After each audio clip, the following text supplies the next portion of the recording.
Right now, here comes the recording. Okay, so we're recording. Right now, my guest is Kevin E. West. Not only is he a veteran actor and a business person, but he has just finished doing a few episodes of The Righteous Gemstones. And congratulations on that first, Kevin. Thanks. I appreciate it, Karen. It was fun. So tell me about your trip back. Well, I flew out really early on Tuesday, and I just finished an event here in LA on Monday, a public event that involved about 90 or 100 people. When I got there, yes, we were all cognitive and aware of what was going on, but from a production standpoint or a person standpoint, nobody was really even whispering, even the people who were local in South Carolina, that it wasn't really any conversation about what potentially could occur. And so Tuesday was a wardrobe. It was a flashback episode. So we had to involve a lot of hair and makeup and wardrobe and preparation. And so we get into shooting, and I wrapped on Thursday. I get on a plane on Friday morning, which, yes, Friday the 13th. And by the time my plane landed in LA, when I think I sent you a video on how busy LAX was, I had gotten an email that the production, they shot that day because the kid that played my son was shooting in the morning, but they wrapped and they sent out an email that said the production was shutting down for 6 to 8 weeks. And 6 to 8 weeks. 6 to 8 Wow. weeks. And just in the span of, it's only Monday at 10:30 in the morning, Pacific Coast time. And just in that span, even over the weekend, I have spoken to my representative, and they are aware of virtually every single television show that shoots almost anywhere in the States has already begun to be on lockdown. And just this morning, a friend of mine who works quite a bit had a self-tape, because self-taping auditions is very common now in the digital world that we live in. And they had sent him a self-tape, and they stopped that. They said, nah, you don't even have to worry about sending it because we're halting production before you even send it. Wow. So people can't even really audition for that because they don't know when they're going to restart production, or? Correct. Yeah. I mean, production is just taking the casting process, which of course, as Alfred Hitchcock would always say, we're in ways sometimes the most important part of it, but we're the last considered if you're not a star. And I had a self-tape that happened while I was in Charlotte, South Carolina, not North Carolina. That's where I flew into and then out. Yeah. And It I was had on your trip. It was on your trip. Charlotte was a place I was briefly.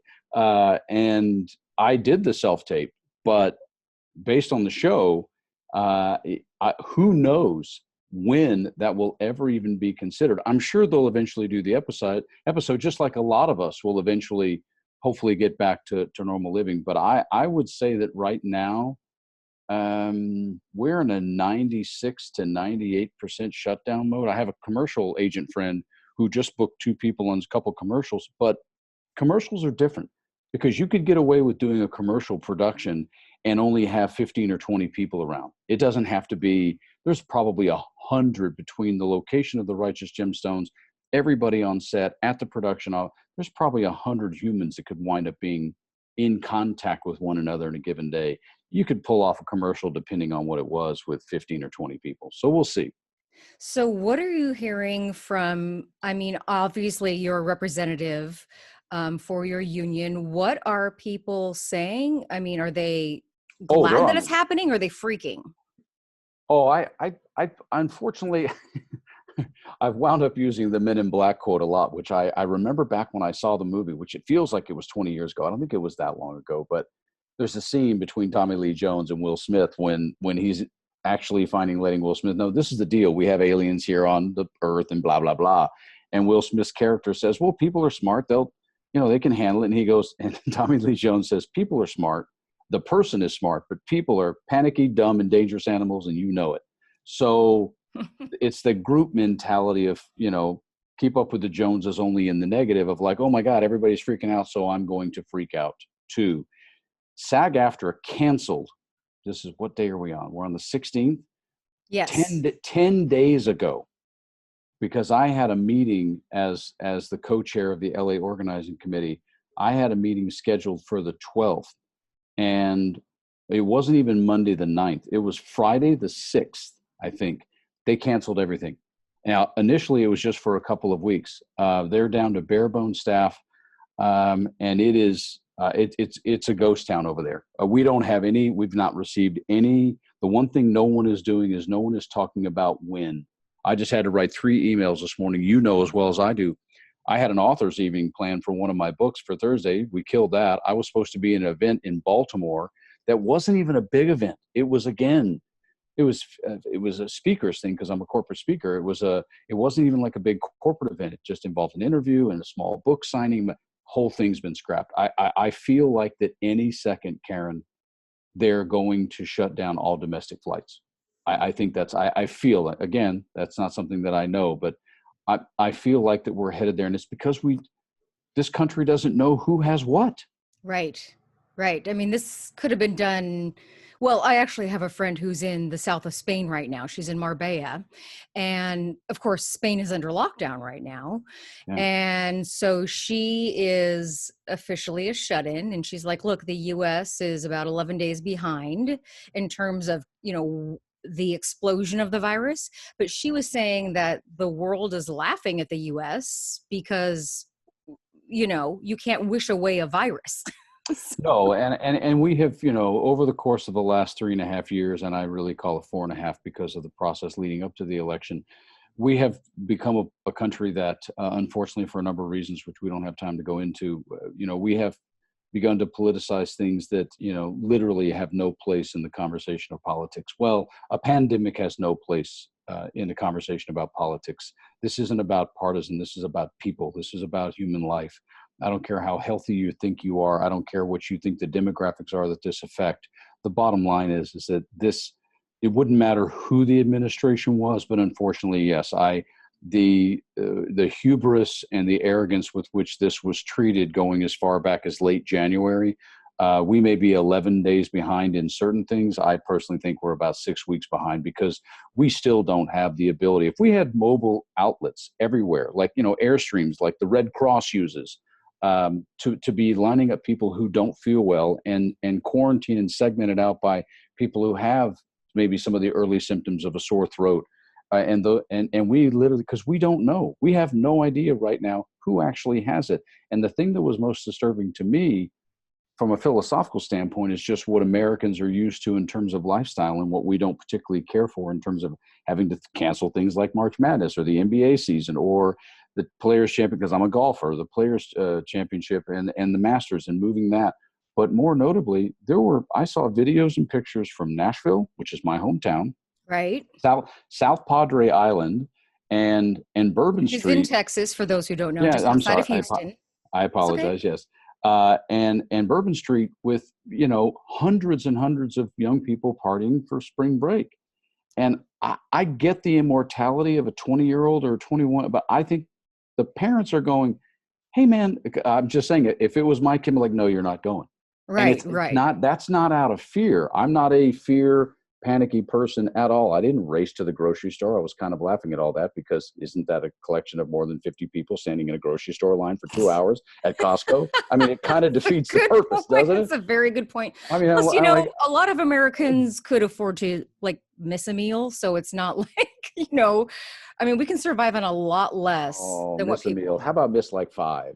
I just finished doing a 10-day master fast cleanse. So yeah, you could afford, I can afford to miss a few meals. Well, I I have mean, just enough I'm gonna right be here. hungry now. I mean, come on. I'll be fine. But I'm, and again, some of the conversation we wind up having, obviously, Karen, it reminds us of the first world problems that we have, quote unquote. Now, not everybody in America. We have a massive homeless population, and we have way too many people over the last 35 years that have, not seen a wage increase, et cetera. So there are a ton of Americans that are literally scared to death. If they catch this, they can't do anything about it. But we are, I appreciate your friend in Marbella saying we're 11 days behind. We're No, probably she's 11. saying, yeah, she's saying 11 days behind in terms of the explosion of the virus. She's not talking in Oh, terms of, yeah. oh, So she's yeah. saying, based on, the incubation period and all of a sudden, and she showed me a chart from the WHO, which showed where we were. And she's like, yeah, based on what we're seeing here, the scientists are saying, in another 11 days, less than 2 weeks, we're going to start to really get the full scope of how many people are infected. And we still don't know because we're not testing people at a rate that this country should. We have 330-ish million people. Hmm. Again, you start talking about babies, you start talking about your grandparents. My mother's 80. Hmm. It's like, and she was riding city buses up until like 2 days ago in Phoenix. And I'm like, are you kidding me?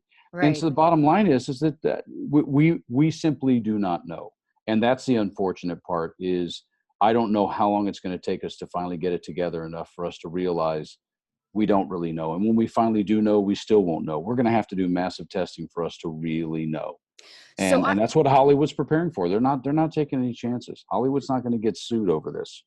So let me ask you, I had heard, and this is a long time ago, but I had heard that the average actor makes something like $5,000 a year. I mean, they're not all paid, $14 million to show up to a film. So how are all these actors going to be able to survive during what you said, production's down for 6 to 8 weeks? Oh yeah, I would be in a way bigger house if most of us even got how about $250,000. You just bring up a point which is funny to me because I've made this conclusion for many years, and just bear with me while I answer your question this way. For as long as I've been a longtime television actor, I always get a kick out of the fact that just two sides of this coin, the way it looks at around the country, is that when actors go on a strike, all people do in general mentally around the country is go, all those rich babies. And yet, if you're a father or a mother and your daughter comes home at 20 years old or 22 and says she fell in love with an actor, your first thought is, oh boy, somebody who's never going to be able to pay the bills. Oh, okay. So which is it? Is it you think we're all rich people, or is it you're worried about your kid marrying an actor who's not going to be able to pay the bills? Well, the answer to your question is, Karen, 97% of the time, it's the latter. Most actors, overwhelmingly 87%, don't make insurance, which is 17.5 a year for Wow. plan two. I think it's seven. I think 17.5 is correct. It may be up to 20. Plan one is 35,000. And again, if you're over the age of 21 living in Los Angeles, $35,000 isn't really a living. And that the concept of the old joke of, oh, you're an actor, which restaurant do you work at? Again, using those Hmm. colloquialisms and euphemisms, which are not inaccurate. The bottom line is, yeah, I mean, the sports stuff alone is going to be a couple $1 billion. So when you look at the Hollywood community, or now where we're at with as much outside production as we have, I just did Hawaii Five-0 in Oahu. Well, Portland has a very active center.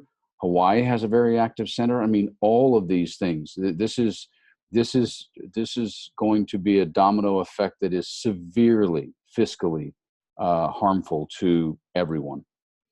And as actors, I mean, you were talking about restaurants, but now, of course, they've closed the restaurants. Correct. So are actors going to have to be Uber drivers now, or, DoorDash delivery You folks? I say mean, you what are they say going to do? you say that as if somehow that hasn't become the two most popular side jobs for actors in the last 5 years, because it has. I know Wow. people with families. I even know a couple of representatives, not joking, because they get paid commission off of actors working. I know a few representatives who are veterans who became Uber drivers 3 or 4 years ago quietly.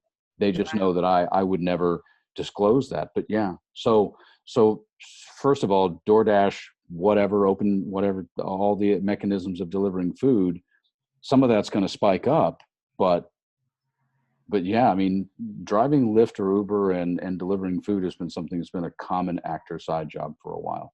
Yeah. Wow. All right. Well, what else do you think people should know about? And what do you think the I mean, there's no way to know the full financial impact, obviously, at this point. Yeah. But in terms of what you've seen and knowing what you know as a veteran actor, if we're talking about shutting down production for 6 to 8 weeks, I mean, what does that look like in terms of the economic impact? The bottom of your bank account, or worse. I we would go down a rabbit hole discussing, applied economics and what our leadership is doing with infusing. I mean, again, we talk about socialism, but we're going to infuse Wall Street with $1.5 trillion. So we can make a lot of conversations that direction. But at the end of the day, I think what most people are trying to do, if you have a history of paying your bills, I think unfortunately all of us, and I mean all of us, are going to have to look to the federal government and the states, governors and mayors, to try and institute some degree of slack, some degree of just a freeze of the concept. I mean, I can guarantee you that that no one's going to pay my mortgage for me or my rent. So, but I do think there needs to be some humility in the concept of credit scores that take a hit during this period of time. And I haven't even been able to cancel my flight yet. That I was supposed to fly out on Friday, but they literally tell you wait till you're 72 hours out. So I have to wait till tomorrow morning. I'm waiting for the phone call when I make it tomorrow for them to tell me, yeah, we're not going to let you cancel your flight. And that's going to go really poorly for that customer service representative. But it's too late. No, I actually got an email that said to wait till now. So I think we need to, this is one of those moments when the country, no different than a national tragedy, hurricane, tornado, fires, whatever it may be, people need to find their empathy, not to the point of being babies, but their empathy, Gene, about as small business owners, as corporations, those kinds of things. And you see athletes and you see people coughing up money. What really, again, gets me at my craw is you don't see Amazon coughing up money. And this is part of where this comes from for me, because one of the hubs of the beginning of this obviously is in Washington State. It reminds me of the floods in Houston when Joel Osteen was like, yeah, we can't really open the church up to let people who lost their homes come sleep. Thanks, Joel. Hope God appreciates that.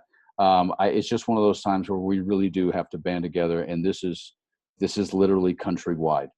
No joke on the mortgage company, but this is literally countrywide. Okay. Well, anything else?